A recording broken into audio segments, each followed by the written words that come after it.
Well, I expect to know how the council worked, how the fire and the department, things like that, and water, all those kind of things that I take for granted, but yet seem to appear and they seem to work for very well. You'd learn a lot, and then you would, get to do fun things like use the fire hose and just, the hands-on kind of learning that I think is really enjoyable for me, and I think for a lot of other people as well. I wanted to know more about how the city actually worked. I wanted to know what was going on behind the scenes that we obviously feel is there, but have no direct information on what's happening with that. One of my friends had participated in the program and loved it, and said, "You found out a whole lot more about a city that I've lived in for 40 years, and that's absolutely what happened." So I'm so glad I took her advice to come in and try it out. Probably my wife more than anything. She kind of watches those things and let me know about it. And I was interested to do it.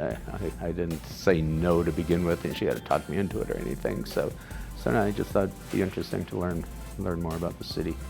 Well, I was hoping it would give me a better idea of how the city works and what all the different departments are and what they each do, who some of the key players are, how they coordinate.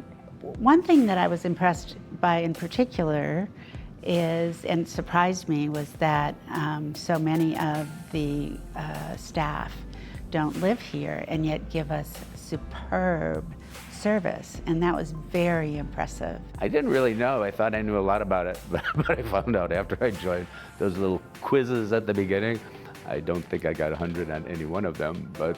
Very much impressed with the employees on it, and really impressed with them. Pretty much every presentation, I was just blown away with the quality of the employees we had. I was blown away by the Parks and Recreation Department, I have to say. I am delighted to be a long-term City of West University Place citizen, knowing there is this support available to me and to the other residents. I tell them to do it. They won't be sorry. And go to every class. I think if you have the availability and don't take part, you're missing out.